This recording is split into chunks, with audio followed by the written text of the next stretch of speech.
Related to cost structure, he says, "Hey guys, I appreciate the recent discussions about Waymo versus Tesla business models and autonomous driving. What is missing seems to be the elephant in the room for all AI companies: compute cost. Sure, Tesla's robotaxi may be $30,000, but Tesla is spending billions of dollars on NVIDIA GPUs and Dojo, whatever that is, in order to make the $30,000 robotaxi possible. $30,000 then is only the marginal cost. Tesla's capex over the last 12 months was $9.8 billion. For context, during the Model 3 ramp in 2017, Tesla's capex was $4.1 billion. Tesla probably spent about $5 billion building full self-driving data centers over the past year, and that will go up. Any thoughts on that? Yeah, that's so implicit in this argument about scale and cheapness. When I say cheapness, I mean marginal cost cheapness. Like, what's the cost of one additional unit? And the whole bit about compute is one additional unit is free.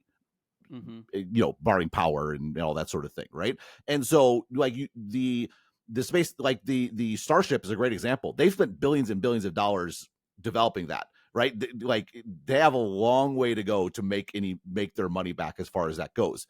But the marginal cost of a kilogram going into space is going to be drastically lower. What Elon does is he takes this fundamental financial equation of tech, right? The reason why the whole Silicon Valley ecosystem exists is it literally started with silicon. That's why it's called Silicon Valley. And the fundamental nature of chips is they cost a ton of money to develop, but once you're making them, every additional chip is basically free. It's just sand. Like, that's your input. Now, it's overstating it a bit. You have to actually process it and get silicon crystals and all these sorts of things. But TSMC, they're spending $30 billion or whatever it might be, or $20 billion on a fab. That's an unbelievable amount of money. TSMC is spending so much money. And then the chips come out, and basically from TSMC's perspective, like, a wafer that goes in is a few $100s. And that from that wafer, they get 100 chips, right? Like, so their costs per chip are tiny. All their costs are depreciation of those fixed costs. And so that is how tech works. Massive, massive, massive upfront costs, and then basically zero marginal costs off the back end. This model is how venture capital came about, because you need to get started. You need astronomical amounts of money, but your payoff is infinite because you can just make an infinite number of things, right? So Silicon Valley starts, venture capital is a part of the silicon story. Then software comes along. Software is the exact same model, but even more extreme, because now it actually literally is zero marginal cost. It's just like sort of copying the whole thing. But again, huge amounts of investment upfront to sort of make it work. And so software becomes huge. And then you have venture capital becomes this massive sort of industry. What Elon is doing is he's taking that and applying it to the physical world. Like, what does it mean to take a silicon mindset, to take a software mindset, and apply it to cars? What does it mean to take it and apply it to space?